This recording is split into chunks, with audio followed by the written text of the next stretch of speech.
The moment the security guard's hand closed around the strap of his worn leather bag, Daniel Cole felt every eye in that glass-walled lobby turn toward him, and his heart dropped into his stomach like a stone thrown into still water. He had walked into Whitfield Tower that morning only to drop off a resume, hoping for nothing more than an interview, and now he stood frozen in the middle of a marble floor while a security officer yanked at his bag and a woman in a tailored black suit pointed an accusing finger straight at his chest, loud enough for the entire building to hear. If you believe in second chances, in kindness winning over judgment, hit that like button right now. Drop a comment telling us where you're watching from. Share this video with someone who needs a little hope today, and subscribe to Kindness Corner so you never miss a story that reminds you people are worth believing in. Daniel was 34 years old, a widower raising his 6-year-old daughter Maya alone since her mother passed away 2 years earlier from a sudden illness that stole her in a matter of months.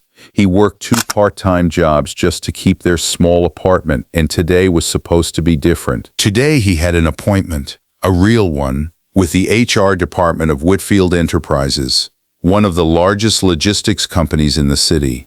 He had pressed his only good shirt the night before, polished his shoes with a rag until they shone, and packed his bag with copies of his resume, his old work certificates, and a small photo of Maya tucked into the front pocket for luck. He never expected that the moment he stepped through those revolving doors, a woman would stop mid-stride across the lobby, stare at him with narrowed eyes, and demand that security check his bag before he took another step further into the building. That woman was Victoria Whitfield, the CEO herself, a woman known throughout the company for her sharp instincts and her zero-tolerance policy toward anything that felt even slightly out of place.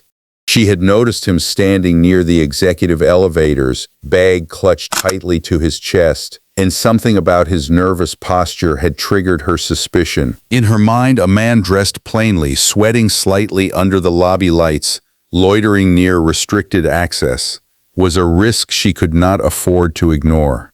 The security guard, a young man named Marcus who had only been on the job for 4 months, hesitated for a second before following her order, his fingers trembling slightly as he reached for the bag's zipper. Daniel's throat tightened. He was not thinking about himself in that moment. He was thinking about Maya waiting at her after-school program, believing that her father was going to come home today with good news, maybe even a steady job, maybe even the chance to finally breathe without counting every single dollar. He was thinking about how humiliation could be endured, but the thought of losing this opportunity because of a misunderstanding felt unbearable. He opened his mouth to explain that he had an appointment, that the folder inside his bag was simply paperwork, but Victoria's expression did not soften.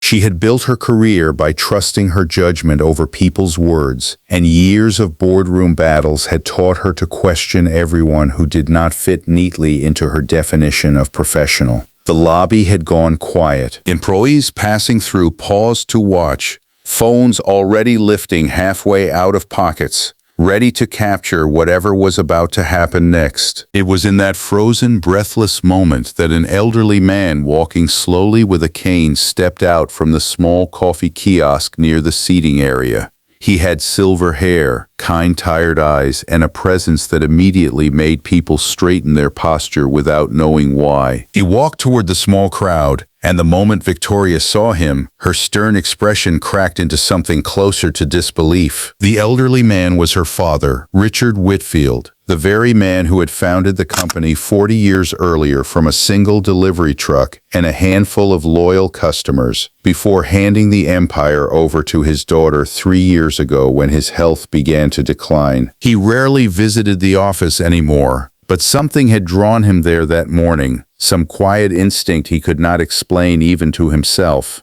Richard looked at Daniel, studied his face for a long moment, and then something shifted in his expression, a flicker of memory rising to the surface. He asked Daniel gently if his last name was Cole and if his father had once worked as a driver for Whitfield Logistics many years ago. Daniel, startled, nodded and said that yes, his father, James Cole, had driven trucks for this very company until an accident on icy roads had left him permanently injured, ending his career and not long after taking his life through the slow decline that followed.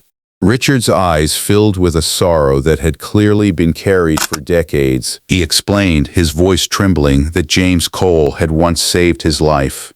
Years ago, when a truck's brakes failed on a mountain pass, James had steered the vehicle away from a cliffside where Richard himself had been standing during a routine inspection, sacrificing his own safety to protect his employer. Richard had always intended to repay that debt, to find the family and make sure they never struggled. But time, distance, and his own health had gotten in the way, and the guilt of that unfulfilled promise had haunted him quietly for years. Victoria stood in stunned silence, watching her father's hand shake as he gripped Daniel's shoulder, watching decades of buried gratitude pour out in front of an audience that had gathered without a single person moving. The security guard slowly stepped back, releasing the bag strap, and Victoria's confident posture crumbled into something far more human, something that looked almost like shame. Before the end of this story, if it has touched something in you, please take a moment to comment the words, "I believe in kindness," because that simple phrase helps this story reach more people who need to hear it today. Richard insisted right there in the lobby that Daniel be given not just an interview,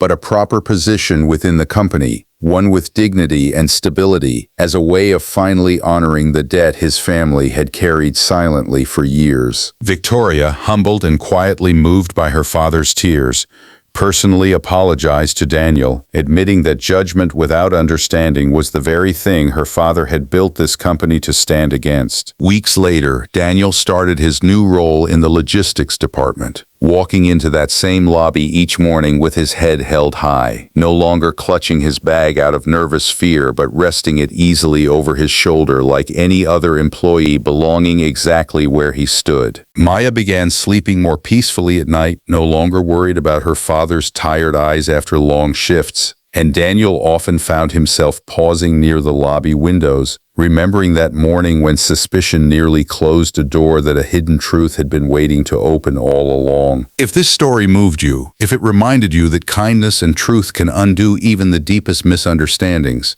please like this video, share it with someone who needs hope today, and subscribe to Kindness Corner, because every single share helps stories like Daniel and Maya's reach someone who truly needs them.